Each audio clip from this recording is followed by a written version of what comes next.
രാജ്യം പൊതുതെരഞ്ഞെടുപ്പ് ചൂടിലേക്ക്. ലോക്സഭാ തെരഞ്ഞെടുപ്പ് തീയതി നാളെ പ്രഖ്യാപിക്കുമെന്ന് തെരഞ്ഞെടുപ്പ് കമ്മീഷൻ അറിയിച്ചിട്ടുണ്ട്. ഒഡീഷ, അരുണാചൽ പ്രദേശ്, സിക്കിം, ആന്ധ്രാപ്രദേശ് നിയമസഭാ തെരഞ്ഞെടുപ്പുകളും പ്രഖ്യാപിക്കും. അതേസമയം പുതിയ തെരഞ്ഞെടുപ്പ് കമ്മീഷണർമാരും ഇന്ന് ചുമതലയേറ്റു. രാജ്യം ആകാംക്ഷയോടെ കാത്തിരുന്ന ലോക്സഭാ തെരഞ്ഞെടുപ്പ് പ്രഖ്യാപനം നാളെ ഉണ്ടാകുമെന്ന് തെരഞ്ഞെടുപ്പ് കമ്മീഷൻ അറിയിച്ചു.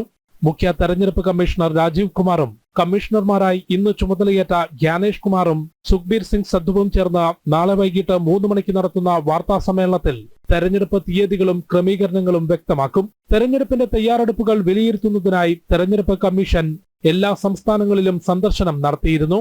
ലോക്സഭയ്ക്കൊപ്പം അരുണാചൽ പ്രദേശ്, ഒഡീഷ, സിക്കിം, ആന്ധ്രാപ്രദേശ് നിയമസഭാ തെരഞ്ഞെടുപ്പുകളും പ്രഖ്യാപിക്കും. ജമ്മുകശ്മീർ തെരഞ്ഞെടുപ്പ് സംബന്ധിച്ചും കമ്മീഷൻ ആലോചിക്കുന്നുണ്ട്. 2019 ഏപ്രിൽ 11 തുടങ്ങി മെയ് 19 വരെ 7 ഘട്ടങ്ങളിലായാണ് ലോക്സഭാ തെരഞ്ഞെടുപ്പ് നടത്തിയത്.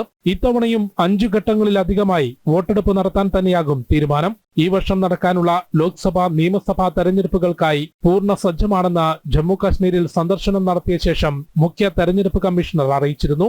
ഇതിനോടകം BJPയും കോൺഗ്രസും ഉൾപ്പെടെ പ്രധാന പാർട്ടികൾ സ്ഥാനാർത്ഥികളെ പ്രഖ്യാപിച്ച് പ്രചാരണം ആരംഭിച്ചിട്ടുണ്ടെങ്കിലും തെരഞ്ഞെടുപ്പ് തീയതി കൂടി പ്രഖ്യാപിക്കുന്നതോടെ പ്രചാരണ രംഗം കൂടുതൽ ചൂടുപിടിക്കും.